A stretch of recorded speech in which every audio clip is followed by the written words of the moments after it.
Baspa supremo Mayawati ने आज यानी रविवार को 1 अक्टूबर को उत्तर प्रदेश और उत्तराखंड में बहुजन समाजवादी पार्टी के नेताओं की बैठक बुलाई है। बैठक में पार्टी के नेशनल कोऑर्डिनेटर से लेकर बीएसपी के जिला अध्यक्षों तक को बुलाया गया है, लेकिन इन बैठकों से दानिश अली को दरकिनार कर दिया गया है। इसके अलावा बसपा सुप्रीमो मायावती पहले ही अकेले लोकसभा चुनाव लड़ने का फैसला कर चुकी हैं, तो वहीं एमपी के विधानसभा चुनाव के लिए अब तक वे 16 उम्मीदवारों के नामों की घोषणा कर चुकी हैं। जिसके बाद अब सवाल ये उठता है कि आज की बैठक में मायावती किस फैसले का ऐलान कर सकती है। दरअसल यूपी की सियासत में इस बात की भी सुगबुगाहट है कि बीएसपी के 9 सांसदों में से 8 पार्टी से बाहर जाने की फिराक में है। बता दें कि बैठक में मायावती संगठन विस्तार को लेकर किए गए प्रयासों के साथ ही पार्टी के अभियानों की जानकारी ले रही है। माना जा रहा है कि कुछ प्रमुख नेताओं के साथ लोकसभा प्रत्याशियों के चयन प्रक्रिया और प्रत्याशियों के नामों पर भी चर्चा कर सकती है।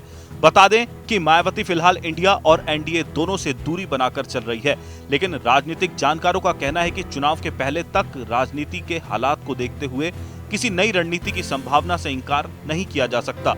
रविवार को लखनऊ स्थित पार्टी मुख्यालय में बसपा प्रमुख द्वारा बुलाई गई बैठक के लिए सुबह से ही नेताओं के जुटने का सिलसिला शुरू हो गया था। चुनावी तैयारियों के मद्देनजर इस बैठक को काफी महत्वपूर्ण माना जा रहा है।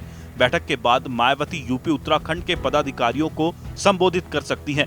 इसके पहले बसपा प्रमुख के एक्स अकाउंट पर बैठक की कुछ तस्वीरें जारी की गई हैं। इस बैठक में पार्टी के सभी वरिष्ठ पदाधिकारियों के साथ सभी जिला अध्यक्षों को बुलाया गया है। बसपा सुप्रीमो पदाधिकारियों से संगठन विस्तार को लेकर किए गए कामों के साथ ही गांव चलो अभियान के दौरान होने वाली काडर बैठकों के बारे में भी जानकारी ले रही है।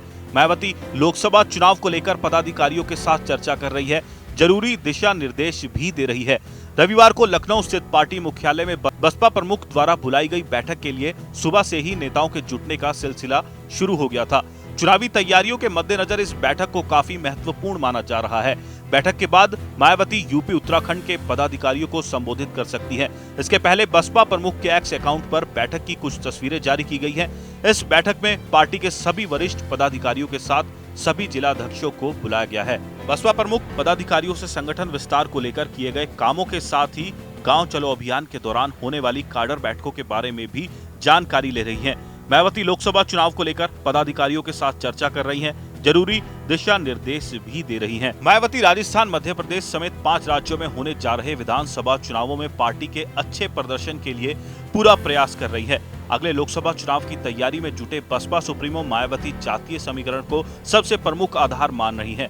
बताया जा रहा है कि पार्टी के सुरक्षित सीटों पर प्रत्याशियों के नाम करीब करीब तय कर लिए गए हैं। संभावित मुस्लिम उम्मीदवारों के नाम भी बसपा प्रमुख के पास पहुंच चुके हैं। हालांकि प्रत्याशियों के नाम पर अंतिम फैसले से पहले मायावती एक सीट के बारे में फीडबैक लेकर सभी समीकरणों को दुरुस्त कर लेने की कोशिश कर रही है। जिसके बाद अब देखना होगा कि मायावती की ये रणनीति आने वाले लोकसभा चुनाव और विधानसभा चुनावों में कितनी कारगर साबित होती है। आपकी इस खबर पर क्या राय है, हमें कमेंट बॉक्स में जरूर बताएं और ऐसी ही तमाम खबरें पाते रहने के लिए हमारे सभी सोशल मीडिया प्लेटफॉर्म्स को फॉलो करें और हमारे YouTube चैनल को सब्सक्राइब जरूर करें।